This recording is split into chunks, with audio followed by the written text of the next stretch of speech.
तुम्हारा सबसे बड़ा एनिमी तुम्हारे इमोशंस हैं। तुमने कई बार खुद से कहा होगा कि बस अब नहीं, अब से कंट्रोल रखूंगा, लेकिन एक गलती होते ही तुम्हारा सारा कंट्रोल चला जाता है।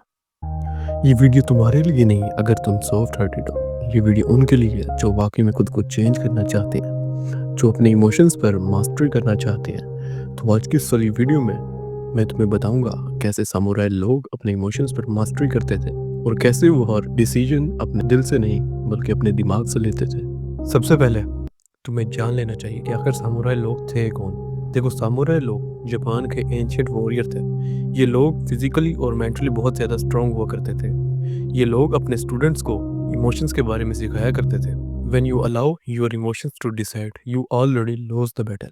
मतलब ये, किसी भी मोमेंट पर अगर तुम अपने इमोशन से डिसीजन लेते हो तो तुम वो बैटल पहले ही से हार जाते हो, क्योंकि अक्सर इमोशंस में आकर इंसान रॉन्ग डिसीजन लेता है। तो आज की इस वाली वीडियो में हम सीखेंगे कैसे तुम सामुराई लोगों की तरह अपने इमोशंस पर मास्टरी कर सकते हो। तो इस वीडियो के मैंने 4 चैप्टर बनाए हैं। चारों के चारों चैप्टर ही बहुत ज़्यादा इंपॉर्टेंट है। अब तुम वीडियो को देखो या स्किप करो, ये तुम पर है। Number 1, the art of emotional death. देखो, इमोशन डेथ का मतलब ये नहीं होता कि तुम अपने इमोशंस को मार दो या पत्थर बन जाओ।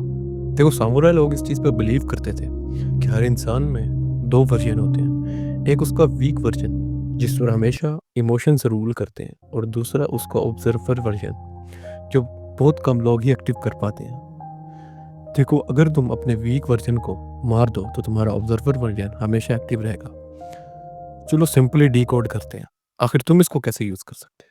मतलब ये, सबसे पहले तुम एक पेपर और एक पेंसिल लो, उस पर अपनी बैड एडिक्शंस या अपनी बैड हैबिट्स लिख लो। जब तुम सब कुछ लिख चुके होगे तो उसको जला दो। ये इस बात का साइन होगा कि तुमने अपने वीक वर्जन को मार दिया और अब से तुम पर ऑब्जर्वर वर्जन ही रूल करता है। इससे तुम पहला स्टेप पूरी तरह कवर कर लोगे। अब जबकि तुम्हारा ऑब्जर्वर वर्जन एक्टिवेट हो चुका है, अब से तुम साइलेंस को अपना बेस्ट पार्टनर बनाओगे और साइलेंट रहना सीखोगे, क्योंकि ज़्यादा ऑब्जर्व वही करता है जो साइलेंट रहता है। Number 2, the golden principle. देखो, सामुराई लोग हमेशा अपने स्टूडेंट्स को सिखाते थे, always behave like a water. देखो, अगर किसी जगह पानी खड़ा है और तुम उसमें कुछ पत्थर मारते हो तो वो कुछ देर के लिए डिस्टर्ब होता है, लेकिन बाद में वो काम हो जाता है, मतलब शांत हो जाता है। तो सामुराई लोग कहते थे तुम हमेशा पानी की तरह रहो। अगर कोई इंसान तुम्हारी डिसरिस्पेक्ट करता है या तुम्हें कोई छोड़ के चला जाता है तो उसका जाना या डिसरिस्पेक्ट तुम्हें हमेशा डिस्टर्ब नहीं करनी चाहिए। कुछ देर के लिए डिस्टर्ब करे और तुम बाद में नॉर्मल हो जाओ। बेसिकली इसका कंक्लूजन ये है कि कोई भी चीज़ तुम्हें परमानेंट डिस्टर्ब ना करे, ना ही तुम्हारा पास्ट, क्योंकि जब तक तुम अपने मासी को भुला नहीं सकते तुम कुछ नया पा नहीं सकते।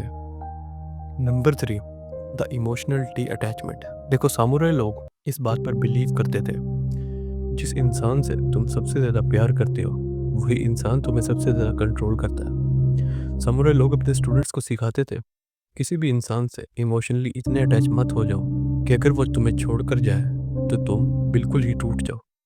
सामुराई लोगों को सिखाया जाता था अगर कोई तुम्हें छोड़ के चला जाता है तो तुम्हें अकेले रहना आना चाहिए। अगर लोग तुमसे इमोशनली डिस्कनेक्ट होते हैं तो तुम अकेले रह पाओ, क्योंकि जितना तुम अकेले रहोगे उतना ही तुम खुद को समझोगे और स्ट्रॉन्ग बनोगे।